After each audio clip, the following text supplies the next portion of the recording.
What is up, guys? Nolly here. So the overall consensus was that you wanted to see both this video and the level 100 skill tree for Mastermind, even though my mic was slightly off quality. So that's fine. That's fine by me. I already made the level 100 Mastermind build, so I just have to do this video now. And I'm going to be talking through my secondary first, which is quite a simple one. It's the Compact 5 SMG, just because firstly I've got that SMG skill that works very well with it. Also, the amount of ammo it has is quite surprising compared to, say, the P90 or the I mean, the CMP isn't bad, the power isn't great, but this thing has 150, which is by far the most ammo of all the secondaries, except for maybe the strike, but the strike fires so quickly.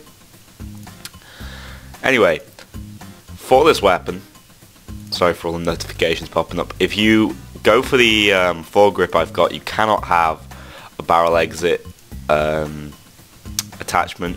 You can use the suppressors on these, the lower concealment suppressors. However, you can also use fire breather or the tank for extra damage. I prefer the suppressors, and I've gone for the ninja here. -5 to damage, but that's going to lower my threat. Give me, it's also going to lower my threat, I should say, and give me greater concealment compared to these.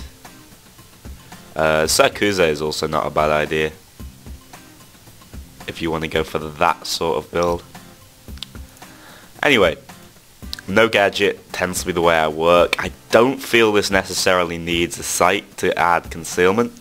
And finally, the stock, I'm just going to use the bare essentials for higher concealment as opposed to the adjustable stock. I want as much concealment as possible. So there we go, the detection risk is relatively high. Say I go 2-piece, it's more a lightweight ballistic setup, to be honest. And then for my primary, and this is where I get a lot of my detection risk from, as you can see. If I was using the Moscone, it would be okay. The JP36 though is incredibly powerful. Let's go and modify this. I use the fire breather for extra damage, slightly lowering my concealment, but hey, the more damage the better. I'd say this damage increase is worth it, as opposed to using a suppressor and still getting that damage upgrade from the perk. However, using the bigger the better, because it only lowers the damage slightly, might be a good idea. Certainly worth considering. For the foregrip, I go for the Payday special, as opposed to the compact. It's going to lower your concealment, give you more accuracy and stability, so I like it. And it looks pretty cool on the gun.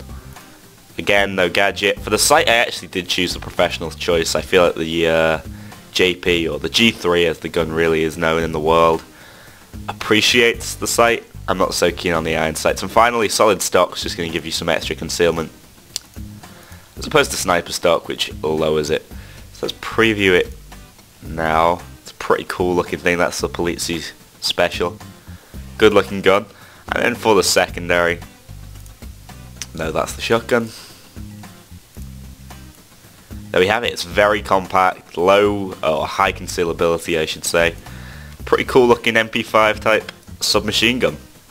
So there we have my final weapons build of choice. As you can see, we have the technician, the ghost, the enforcer. Well, the enforcer's one's down here really, and the mastermind. All 4 weapons I use, plus this extra one that I've just kept hanging around. And that is what I'd advise you guys use if you're going to play those builds that I've released over the last week or so. Thanks a lot for watching them. I hope you've enjoyed, and I hope you've taken something from it, whether it's that build's awful or whether, hey, I wouldn't mind trying out that build myself. So thanks a lot, guys, and I'll see you in Mask of the Day later.